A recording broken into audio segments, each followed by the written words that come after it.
Oh my god! Why? This game, oh, I got a story for this one. Oh my god, it scared the crap out of me. Alright, well here's the thing. The story for this game was pretty interesting. Well, at least to me.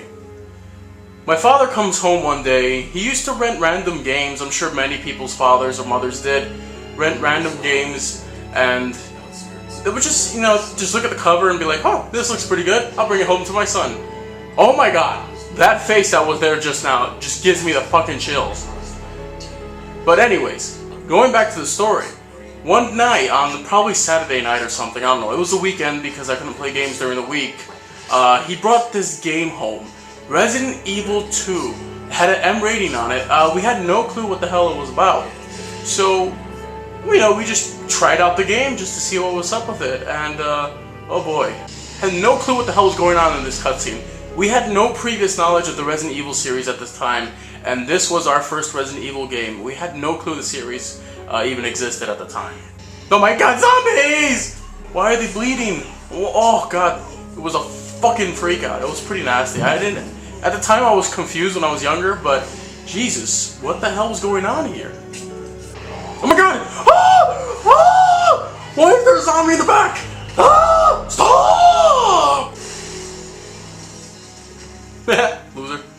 Oh my lord. I saw my father playing this first. He tried it out, and, well, this is what happened. He was walking around, he was like, what the hell am I supposed to do? Trying to figure out the controls, and he's over here getting attacked by these zombies, as I'm showing you. I'm like, oh, what are you doing? You're not doing anything. So,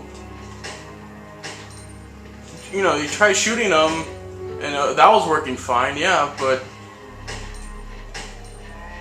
he was just shooting them, and oh my god, there were so fucking many of them, it was ridiculous. It's like, what the hell am I supposed to do? Kill them all? Well, it's obviously not working. Oh my god, it was just chaos. It was like, what the hell am I supposed to do? There's too many of them. I can't shoot fast enough, and I can't shoot multiple enemies at the same time. And there you go. That's exactly what happened. And when I saw this, I was like, what kind of fucked up game is this? Oh my god, you just got your neck torn apart by other people. I was utterly dazed and confused. I had no clue what the hell was going on. Oh my god, it's that face again! Oh! So he was confused. It was time to eat dinner, so he gave the controller off to me. He was like, I don't know, you try it. Okay, I tried it out. I had no freaking clue what to do either. I was running in circles here. Didn't even take down a zombie before I was finally killed. I didn't know what to do, and I was like, okay, you know what? I'm gonna put this game aside for now because I'm gonna go eat dinner myself. I was like, what the hell just happened? What game was I playing? And it was just very confusing. I mean, looking at it now, oh god, I was such a puss back then. But Jesus Christ, this game was crazy. I had never played anything quite like it. This part was really interesting for me because we got to shelter, we had a guy here who was wounded, but he had a fucking big ass shotgun. So he had to obviously kick ass, I mean, he ran a gun shop and everything. This guy had it, set. We were fine, we were safe in this place. Nothing was gonna happen to us. We were, satisfied. We thought we got, pretty far. But we're like, okay, so what do we do now? It's funny because now you listen to the voice acting, it's pretty bad. Back then, though, we never really paid attention to the stuff like graphics and voice acting. We were never that picky. Like, gamers nowadays, I don't know, we're just a picky sort, aren't we? We're spoiled bastards, that's what we are.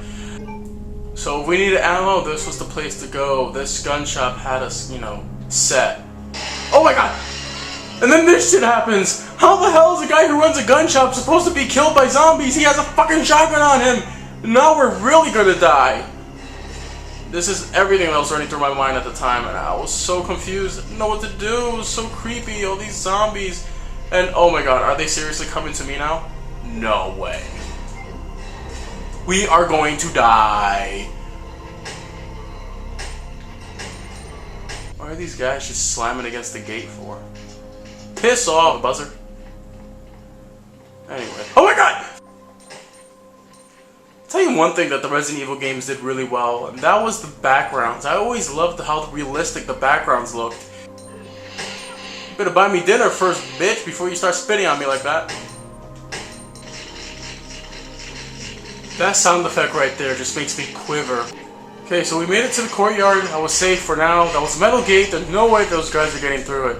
So, you know, we made it this far, definitely, into the game. It was like our after dinner, our second try, you know. Good God, what the hell were we getting ourselves into?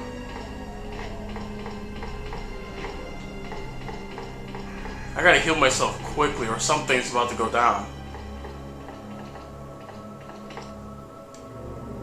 Oh, finally, some herbs. You know, I never understood it when people used to call me a herb. I was like, really? A herb? You do know that I could heal people in Resident Evil, right?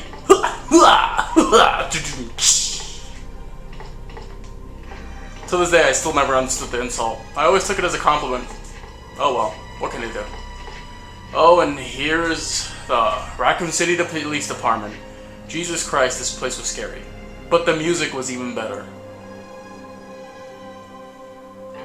God, these door sequences were always so crazy. I always wondered what the hell was on the other side. And there you go, the infamous ink ribbons and typewriter saving system. Something I always used to love in Resident Evil games, and I was really distraught when they took it out in Resident Evil 5. I mean, how do you remove the ink ribbon save feature? Typewriter from Resident Evil. You don't do that. Then again, they did make Resident Evil 5, and they shouldn't have done that. Now we're making progress. So, we figured this much out, and we headed into this door. And this is the second part of the story. You know, zombies, they were creepy as it is. So, this room is safe, obviously. And then all of a sudden, oh my God, what the hell was that in the window? Was that Spider-Man? Oh my God, what the fuck was that? We're about to find out. And holy hell, when we saw this, this was the beginning of my nightmare. Oh my God. Well, this was the middle part of my nightmare. This was it. Watch. You hear something dripping? Why is the window broken? What the hell happened to that guy's head? Oh, I don't know. Why is there blood dripping from the ceiling? I don't know.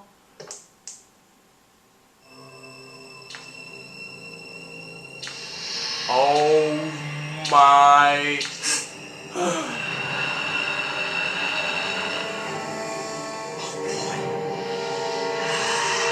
Oh boy!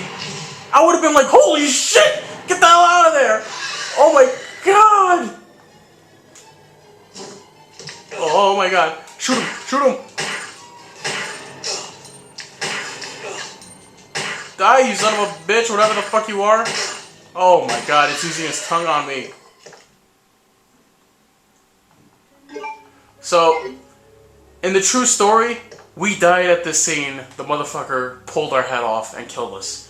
We died, and I think that was it for tonight, because we didn't really save it. So, we were screwed, and that night, I remember I couldn't sleep at all because of this freaking game, Resident Evil 2.